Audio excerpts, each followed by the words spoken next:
SD SD అంటే ఏంటి చెప్పండి? What is the meaning of SD? Sales and sales and distribution. Distribution. Sales and distribution. దీన్ని O2C అంటారు. Order to cash అంటాం. ఇది ఎవరికి ఇచ్చేస్తారు? మన బిజినెస్ మార్కెట్లో ఉన్న కస్టమర్స్ ఎవరైతే ఉంటారో ఆ కస్టమర్స్ కి మనం సేల్ చేసినప్పుడు ఆ ప్రాసెస్ ఏ విధంగా చేయాలి? So O2C is a set of business process that involve receiving and fulfilling customer requests for goods or services. It is a top level. మనకు మార్కెట్ లో ఉన్న ఏ కస్టమర్ అయితే మనకు ఆర్డర్ పెట్టుకుంటాడో ఆర్డర్ పెట్టుకున్నప్పుడు మనకి అది సేల్స్ ఆర్డర్ అవుతుంది, అది అతనికి పర్చేజ్ ఆర్డర్ అవుతుంది. సో దీని సైకిల్ ఎలా ఉంది, ఇది ఎప్పుడు యూజ్ చేస్తాం? దీనికి సైకిల్ వచ్చేసి first customer enquiry, quotation for customer enquiry, sales order creation, post goods issue, delivery, billing, bill send to customer, receipt of money, customer payment. ఇది O2C సైకిల్. ఇలా కూడా చెప్పొచ్చు. Sales order, availability check, outbound delivery, transportation, picking, goods issue, billing, payment process. So మీరు ఇంటర్వ్యూలో అడుగుతారు వేటికి transaction accounting entries ఉన్నాయి అనేసి. ఎంక్వైరీ, కొటేషన్, సేల్స్ ఆర్డర్ వీటికి ట్రాన్సాక్షన్ కోడ్ ఉంటుంది, ఎంట్రీస్ ఉండవు. PGI, delivery, billing, receipt of money వీటికి మాత్రమే అకౌంటింగ్ ట్రాన్సాక్షన్స్ ఉంటాయి అని చెప్పాలి. Enquiry VA11, quotation VA21, sales order VA01, PGI VL01N, delivery VL01N, billing VF01, receipt of money FB15. Okay, మీరు ఎంక్వైరీకి, కొటేషన్కి, సేల్స్ ఆర్డర్ కూడా ట్రాన్సాక్షన్ ఉన్నాయంటే మీరు ఫేక్ అని తెలుసుకోవచ్చు. సో చూడండి, customer order is documented, the order is fulfilled or the service is scheduled. Order is shipped to the customer, the service is performed. Invoice is created and sent to the customer by accounting receivables. Customer sends payment that is collected by the company. The payment is recorded in the general ledger. ఇప్పుడు మీరు Amazon లో ఒక order పెట్టుకుంటారు, అది మీ వరకు reach అవ్వడానికి ఎంతో process backing లో జరుగుతుంది. ఓకే, అలా అన్నమాట. ఫస్ట్ వన్ చూడండి, ఎంక్వైరీ. మీరైనా, మీ బిజినెస్ అయినా కానీ, కస్టమర్ అయినా కానీ, ఎవరైనా కూడా అతను కూడా ఒక 10 మంది దగ్గర ఎంక్వైరీ చేసుకుంటాడు. ప్రైస్ ఎలా ఉంది, ప్రోడక్ట్ ఎలా ఉంది, ఏ విధంగా వాళ్ళ రూల్స్ రెగ్యులేషన్స్ ఉన్నాయి, ఓకే, ఏం బెనిఫిట్స్ ఉన్నాయి అనేసి వచ్చి ఎంక్వైరీ చేసుకుని వెళ్తారు. వెళ్ళి మనం బాగా నచ్చినట్లయితే కొటేషన్ తీసుకుంటాడు. Price quotation given to the customer. మనం అతను కొటేషన్ ఇస్తాం. వచ్చాడు 10 మంది దగ్గర ఎంక్వైరీ చేశాడు, మనం బెస్ట్ గా అనిపించాం, మన దగ్గర కొటేషన్ తీసుకున్నాడు. తీసుకోవచ్చు, తీసుకోకపోవచ్చు, అది అతని చాయిస్. తీసుకుంటే ఎస్, ఈ ప్రొడక్ట్స్ ఇంత వాల్యూ అని మనకు తెలుస్తుంది. లేదు డైరెక్ట్ గా వచ్చి పర్చేజ్ చేశారనుకోండి, అది దానికి విత్ ఎంక్వైరీ ద్వారా మనకి ఒక రెఫరెన్స్ నెంబర్ జనరేట్ అవుతుంది. లేదు అంటే డైరెక్ట్ అయినా ఇవ్వడానికి ఛాన్సెస్ ఉంది. తర్వాత సేల్స్ ఆర్డర్. ఎప్పుడైతే అతను ఎంక్వైరీ చేసుకున్నాడు, కొటేషన్ తీసుకున్నాడు, మన rules, responsibilities, okay, terms and conditions అన్ని బాగా నచ్చాయి. సో అతను విత్ ఎంక్వైరీ ఆర్ కొటేషన్ ద్వారా అయినా ఆర్డర్ పెట్టుకోవచ్చు, లేదు డైరెక్ట్ గా అయినా ఆర్డర్ పెట్టుకోవచ్చు.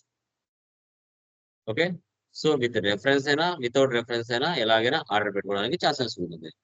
ఓకే, సో ఆ ఆర్డర్ ఏమేమి పెట్టాడు అనేది చూసుకొని post goods issue. So PGI is the steps where goods are being picked by warehouse. అతను ఆర్డర్ పెట్టిన తర్వాత సో వాటన్నిటిని సెలెక్షన్ చేసుకొని ప్యాక్ చేసి రెడీగా పెట్టుకుంటాం. ఎవరు అడ్రస్ పంపించడానికి? కస్టమర్ అడ్రస్ పంపించడానికి.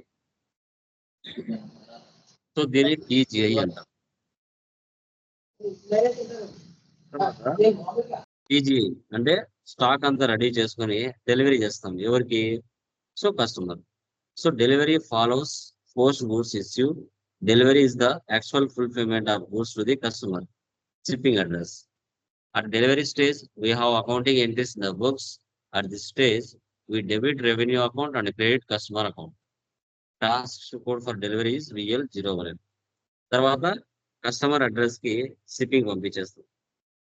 ఆ పంపించినప్పుడే మనం ఏం చేస్తాం, బిల్లింగ్ కూడా ఆ షిప్పింగ్ దాంట్లోనే మేము బిల్లింగ్ యాడ్ చేసి పంపిస్తాం. We send the bill to the customer for the goods delivered. We have accounting entries at this stage where we debit customer and credit cash account. ఇప్పుడు మనము బిల్లింగ్ కి చూడండి, ఏ దానికి మనకు అకౌంటింగ్ ఎంట్రీ ఉంటుంది. సేల్స్ ఆర్డర్ కి no accounting entry. Okay, outbound డెలివరీకి ఏమి ఉండదు. పోస్ట్ గుడ్స్ ఇస్కి ఉంటుంది. Cost of goods sold debit to inventory account. ఇది మాన్యువల్ గా అడిగినప్పుడు మీరు చెప్పాలి. ఓకేనా, టీజీఐ అకౌంటింగ్ ఎంట్రీ ఉంటుంది అంటే ఉంటుంది. Cost of goods sold account to inventory account అని చెప్పాలి. Cost of goods sold to inventory account.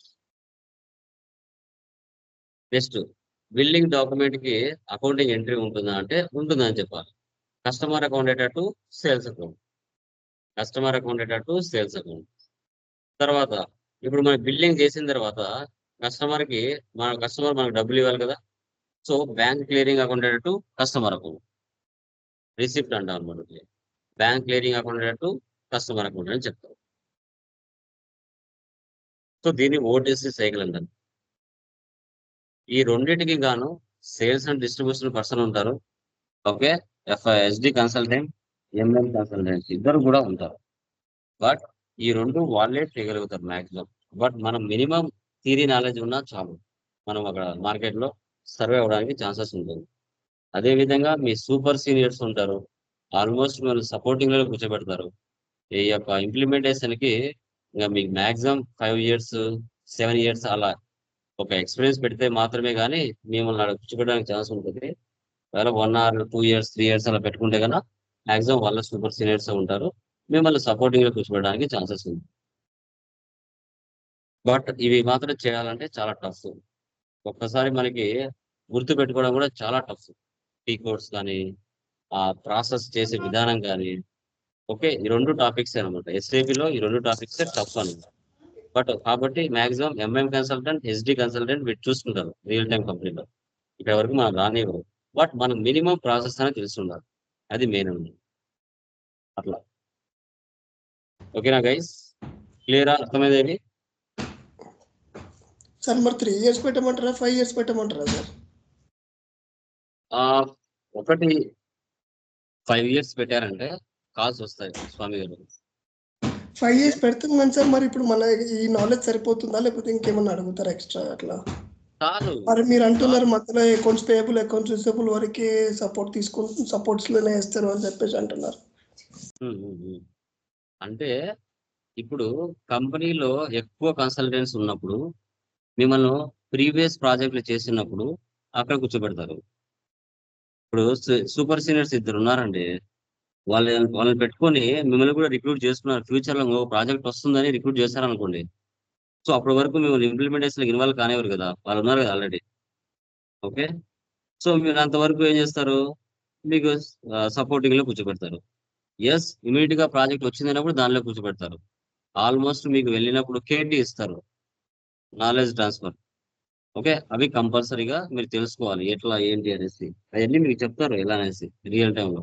Problem అయితే ఏమి ఉండదు. ఓకే, ప్లేస్మెంట్ ఎట్లా సార్ మరి? ఏంటండి ప్లేస్మెంట్ ఎట్లా అంటున్నారు అంటే నౌకరీలో పెట్టేసినాకనే